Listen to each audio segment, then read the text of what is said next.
యేసుక్రీస్తు నామమున మీ అందరికీ శుభవందనాలు తెలియజేస్తున్నాను. ఈరోజు యేసు ప్రభు శిలువ మరణం గురించి కొన్ని విషయాలు మనం తెలుసుకుందాం. యేసు ప్రభు శిలువలో 7 మాట్లాడి ఉన్నారు. అయితే ఆ సమయంలో జరిగిన కొన్ని విషయాలు మనము క్లుప్తంగా తెలుసుకుందాం. అందరూ చెప్తున్నారు యేసు ప్రభు శిలువలో 7 మాటలు మాట్లాడారు, కానీ ఆ సమయంలో ఏం జరిగింది అన్న విషయాల గురించి మనం మాట్లాడుకుందాం. పిలాతు యేసు ప్రభుకి మరణశిక్ష విధించాడు. శుభ శుక్రవారం ఉదయం 8 గంటల సమయంలో మరణశిక్ష శిలువ మరణాన్ని పిలాతు యేసు ప్రభుకు విధించినట్లు మనకు బైబిల్లో కనిపిస్తూ ఉంది. అయితే ఈ మరణశిక్ష విధించడానికి కారణాలేంటి? తన ప్రజలే యేసు ప్రభుని సిలువకు వేయండి అని వాళ్ళు కేకలు వేసినట్లుగా మనం బైబిల్లో చూస్తాము. ఎన్నో అద్భుతాలు చూసిన తన ప్రజలు, ఎన్నో ఆశ్చర్య కార్యాలు చూసిన ప్రజలు ఆ సమయంలో మన ప్రభువైన యేసుక్రీస్తుని సిలువకు వేయమని వాళ్ళు కేకలు వేసి ఉన్నారు. కానీ పిలాతు రాజుకు మాత్రము యేసు ప్రభులో ఎలాంటి ఒక దోషము ఆయనకు కనిపించదు. ఆ సమయంలో ఆయన మరొకసారి వారిని అడుగుతాడు, మీరు యేసు ప్రభుని విడిపించాలనుకుంటున్నారా లేక బరబ్బను విడిపించాలనుకుంటున్నారా అని. ఎంతో కోపంతో రగిలిపోతున్న జనులు యేసు ప్రభుని మరణశిక్ష విధించండి, యేసు ప్రభుని సిలువకు వేయండి అని వాళ్ళు పెద్దగా కేకలు వేయడం మనకు బైబిల్లో కనిపిస్తుంది. అయితే మొదట పిలాతు వారి యొక్క కోపాన్ని చల్లార్చడానికి యేసు ప్రభుకి కొరడాతో కొట్టే ఒక శిక్షను ఆయనకు విధిస్తాడు.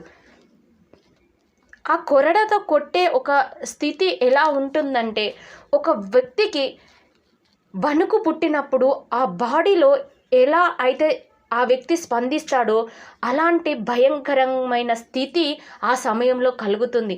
ఒక శరీరంపై ఒక కొరడాతో కొట్టినప్పుడు తన శరీరం అంతా వణుకు పుడుతుంది. చలి జ్వరం వచ్చిన ఒక వ్యక్తికి ఎలా అయితే ఆ బాడీ ఎలా రెస్పాండ్ అవుతుందో ఆ విధంగా కొరడాతో కొట్టినప్పుడు ఆ బాడీ అలా రెస్పాండ్ అవుతుంది. అలా తట్టుకోలేని స్థితిలో ఆ బాడీ ఉంటుంది. దేవుడు అలాంటి దెబ్బలు 39 దెబ్బలు తిని ఉన్నాడు.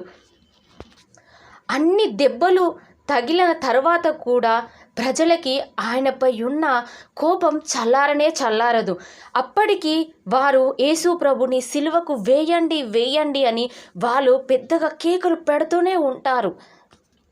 ఆ సమయంలో అక్కడున్న జనసమూహాన్ని కంట్రోల్ చేయడం తన వల్ల కాని పిలాతు యేసు ప్రభుకి సిలువ మరణాన్ని ఆయనే ప్రకటిస్తాడు. అయితే యేసు ప్రభుని సిలువకు వేసే మునుపు అక్కడ జరిగిన కొన్ని విషయాల గురించి మనం మాట్లాడుకుందాము. మత్తయి సువార్త 27:27లో చూసుకున్నట్లయితే, అప్పుడు అధిపతి యొక్క సైనికులు యేసును అధికార మందిరంలోకి తీసుకుపోయి ఆయన యొద్ద సైనికులందరినీ సమకూర్చి వారు ఆయన వస్త్రములు తీసివేసి ఆయనకు ఎర్రని అంగీరు తొడిగించి ముండ్ల కిరీటము అల్లి ఆయన తలకు పెట్టి ఒక రెల్లు ఆయన కుడి చేతి నుంచి ఆయన ఎదుట మోకాళ్ళుని, యూదుల రాజా నీకు శుభమని ఆయనను అపహసించి ఆయన మీద ఉమ్మివేసి ఆ రెల్లును తీసుకొని దానితో ఆయన తల మీద కొట్టిరి. దేవుడు ఎన్ని అవమానాలు పడ్డాడు. ఆయన సిలువ వేయక మునుపు అక్కడ ఉన్న అధిపతి యొక్క సేనలు దేవుణ్ణి ఎంతగానో అవమానించి ఉన్నారు. ఆయనకి ఒక ఎర్ర అంగీని తొడిగినట్టు కనిపిస్తుంది. ఆయన ముఖంపై ఉమ్మినట్టు కనిపిస్తుంది. నీవు యూదుల రాజువా అని దేవుణ్ణి అపహసించినట్లు అక్కడ మనకు బైబిల్లో వ్రాయబడి ఉంది. అయినా దేవుడు మౌనంగానే అవన్నీ సహించాడు. కానీ ఇవన్నిటికీ ఆయన సిలువలో ఒక్క మాట మాట్లాడారు. ఆయన మాట్లాడిన మొదటి మాటను మనం చూసుకున్నట్లయితే లూకా సువార్త 23:34 ఆయన ఒక మాట మాట్లాడి ఉన్నాడు. తండ్రి, వీరేమి చేయుచున్నారో వీరు ఎరుగరు గనక వీరిని క్షమించుమని చెప్పెను. హల్లెలూయా. దేవునికి ఎంత పెద్ద మనసు కలిగి ఉందండి. ఆయనను ఎంత ఘోరంగా హింసించినా కానీ ఆయన మనసులో ఒక్క చెడు మాట కూడా ఆయన మాట్లాడలేదు. వీరేమి చేయుచున్నారో వీరిని క్షమించుమని ఆయన మనకు క్షమాపణ గుణాన్ని మనకు నేర్పించాడు. హల్లెలూయా. మనం దేవుడు సిలువలో మాట్లాడిన రెండవ మాట గురించి తెలుసుకుందాం. లూకా సువార్త 23 అధ్యాయం 43వ వచనంలో ఒక మాటను చూసుకుందాము. 39 నుండి చదివినట్లయితే అక్కడ దేవుడు ఆ రెండో మాట పలకక ముందు ఏం జరిగింది అన్న విషయాలు మనకి క్లుప్తంగా అర్థమవుతాయి. 39వ వచనాన్ని చూసుకున్నట్లయితే వేలాడవేయబడిన ఆ నేరస్తులలో ఒకడు ఆయనను దూషించుచు, నీవు క్రీస్తువు కదా, నిన్ను నీవు రక్షించుకొనుము, మమ్మును కూడా రక్షించుమని చెప్పెను. అయితే రెండవ వాడు వాణ్ణి గద్దించి, నీవు అదే శిక్ష విధిలో ఉన్నావు కదా, దేవునికి భయపడవా? మనకైతే ఇది న్యాయమే, మనము చేసిన వాటికి తగిన ఫలము పొందుచున్నాము కానీ ఈయన ఏ తప్పు చేయలేదని చెప్పి ఆయనను చూచి, యేసు, నీవు నీ రాజ్యంలోనికి వచ్చినప్పుడు నన్ను జ్ఞాపకము చేసుకోమని చెప్పెను. హల్లెలూయా. అప్పుడు దేవుడు రెండో మాట మాట్లాడాడు. అది ఏం మాట? నేడు నాతో కూడా పరదేశిలో ఉందువని నిశ్చయముగా నీతో చెప్పుచున్నానెను. హల్లెలూయా. దొంగ కూడా ఆయన దేవుడు అని అక్కడ సిలువలో ఒప్పుకున్నప్పుడు దేవుడు ఆయన పరలోక రాజ్యంలో ఆయనకి స్థానం ఇచ్చినట్లు రెండవ మాట మనకు క్లుప్తంగా కనిపిస్తూ ఉంది. ఇక దేవుడు సిలువలో మూడవ మాట మాట్లాడాడు. యోహాను సువార్త 19:26. యేసు తన తల్లియు తాను ప్రేమించిన శిష్యుడును దగ్గర నిలుచుచుండుట చూచి, అమ్మా, ఇదిగో నీ కుమారుడును అని తన తల్లితో చెప్పాను. హల్లెలూయా. అలాగే మనం నాలుగవ మాటను చూసుకుందాము. మత్తయి సువార్త 27:46లో దేవుడు నాలుగో మాట గురించి మనకు వ్రాయించి ఉన్నాడు. మధ్యాహ్నము మొదలుకొని 3 గంటల వరకు ఆ దేశమంతటా చీకటి కమ్మెను. ఇంచుమించు 3 గంటలప్పుడు యేసు, ఏలీ ఏలీ లామా సబక్తిని అని బిగ్గరగా కేకలు వేసెను. ఆ మాటకు, నా దేవా నా దేవా నన్నెందుకు చెయ్యి విడిచితివని అర్థము. ఇక ఐదో మాట చూసుకుందాము. యెషయా 19:29లో చూసుకున్నట్లయితే, చిరకతో నిండి ఉన్న ఒక పాత్ర అక్కడ పెట్టి ఉండెను గనుక వారు ఒక స్పాంజి చిరకను నింపి హిస్సోపు పుడకకు తగిలించి ఆయన నోటికి అందించిరి. ఇక ఆరవ మాటను చూసుకున్నట్లయితే, దేవుడు తన తండ్రి చిత్తాన్ని నెరవేర్చాను అని తెలుసుకున్న తండ్రి ఇక సమాప్తమైంది అని ఆయన ఆరవ మాట పలికినట్లు మనకు కనిపిస్తూ ఉంది.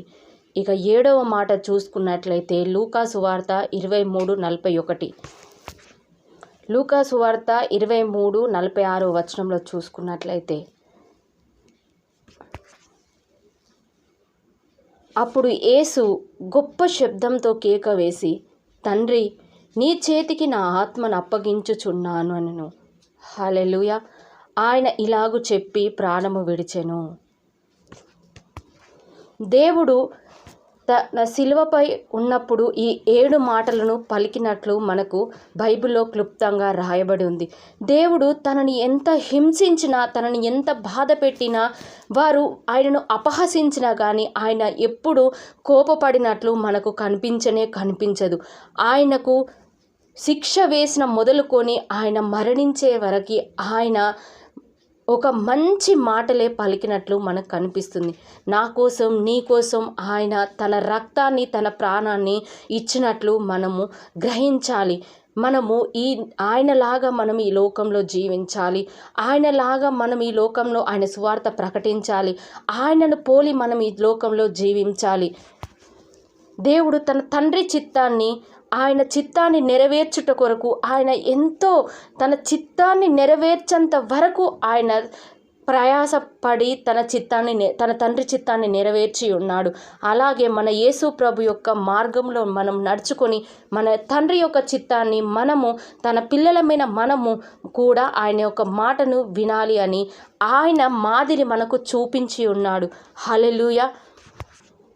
ఆయన మనకు ప్రేమను చూపించి ఉన్నాడు. అదే ప్రేమ మనము కూడా చూపించి ఉండాలి. ఆయన శాంతిని చూపించి ఉన్నాడు. అదే మనము చూపించి ఉండాలి. ఆయన మనకు మాదిరిగా ఉన్నాడు. అదే మాదిరిగా మనము ఈ లోకంలో జీవించాలి. అనేకులకు ఆయన యొక్క జీవము మనలో ఉండి ఆయనను ఈ లోకంలో ప్రచురం చేయు బిడ్డలుగా ప్రతి ఒక్కరూ ఉండాలి. ఆయన మరణాన్ని మనము గుర్తించాలి. ఆయన మన కోసం మరణించాడు, మన పాపముల కోసం మరణించాడు, మన నిత్య జీవం కోసం ఆయన మరణించాడని ప్రతి ఒక్కరూ దీనిని గ్రహించాలి. హల్లెలూయా. దేవుడు ఇంత మరణ శిక్ష పొందడానికి, తన శరీరం నలగొట్టుకోవడానికి ఎందుకు ఇదంతా చేశాడు? మన కోసం చేశాడు, మన పాప విముక్తి కోసం చేశాడు. మనము ఆయనలా ఈ లోకంలో జీవించాలి. హల్లెలూయా. ఈ కొద్ది మాటలు మీ అందరికీ దేవుడు దీవించి ఆశీర్వదించునుగాక. హల్లెలూయా. దేవుడి నామమునకే మహిమ కలుగునుగాక. ఆమేన్. దేవుడు నీ కోసం నా కోసం తన ప్రాణాన్ని ఇచ్చాడు. మన కొరకు ఉమ్మివేయబడ్డాడు, నలగగొట్టబడ్డాడు. అవమానాన్ని, అపహాస్యాన్ని చేసిన ఆయన చేతుల్లో మేకులు, తలపై ముళ్ళ కిరీటం, తన ఒళ్ళంతా గాయాలు. మన కోసం ఆయన ప్రాణం పెట్టాడు. మన కొరకై, మన పాపంల కొరకై, మన నిత్య జీవం కొరకై నీ కోసం నా కోసం ప్రాణం పెట్టిన దేవుడు మనల్ని ఏమడుగుతున్నాడు? బిడ్డ, నా దగ్గరకు రా, నా మాట విను, నీకు నిత్య జీవం, పరలోక రాజ్యం ఇస్తాను అంటున్నాడు. హల్లెలూయా. కానీ మనం మన కోసం తన ప్రాణం పెట్టిన దేవుణ్ణి బాధ పెడుతున్నాం. తనని ఇంకా సిలువకు వేస్తున్నాము. అయినా ఆయన మాట వినకపోగా ఆయనకు వ్యతిరేకంగా జీవిస్తున్నాము. ఆయన గాయాలను పరీక్షిస్తున్నాము. ఇక చాలు. దేవునికి వ్యతిరేకంగా జీవించిన జీవితం, ఆయన సిలువను జ్ఞాపకం చేసుకొని ఆయనను సంతోషపెట్టు బిడ్డలుగా మారండి. మీరు చెడు మార్గాలను విడవండి. ఆయన కోసం బ్రతకండి. ఆయన పరిశుద్ధాత్మను పొందుకోండి.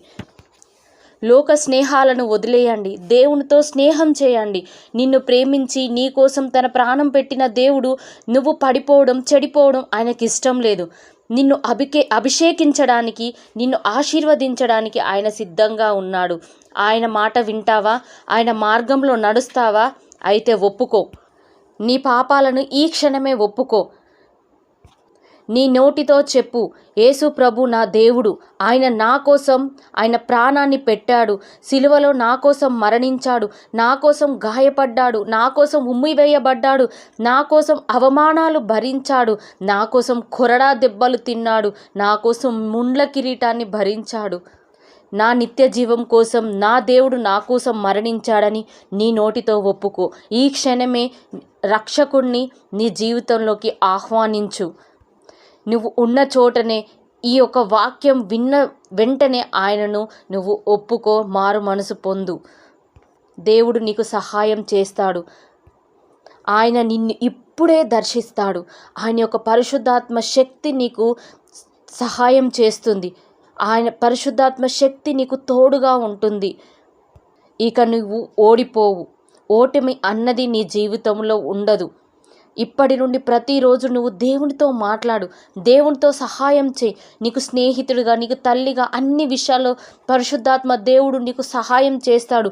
ఆయన నీకు తోడుగా ఉంటాడు. నీ మార్గములు సరళము చేస్తాడు. నీకు ఒక ఆలోచనను, విధానము చెప్తాడు పరిశుద్ధాత్మ దేవుడు. నువ్వు చేయు ప్రతి పనిలో ఆయన సహాయం, పరిశుద్ధాత్మ దేవుడు నీకు తోడుగా ఉంటాడు. నువ్వు చేయు ప్రతి పనిలో దీవించబడతావు. నీ రాకపోకల్లో దేవుడు నీకు తోడుగా ఉంటాడు. నీ కుటుంబాన్ని, నీ బిజినెస్ని దేవుడు ఆశీర్వదిస్తాడు. నీ పిల్లలని దేవుడు ఆశీర్వదిస్తాడు. నీ కుటుంబంలో ప్రతి ఒక్కరికి ఏ సమస్య లేకుండా దేవుడు ఆయన యొక్క కాపుదలలో భద్రపరుస్తాడు. హల్లెలూయా. దేవుడు ఈ మాటలని విన్న వారందరినీ ఆశీర్వాదకరంగా మార్చునుగాక. ఆమేన్.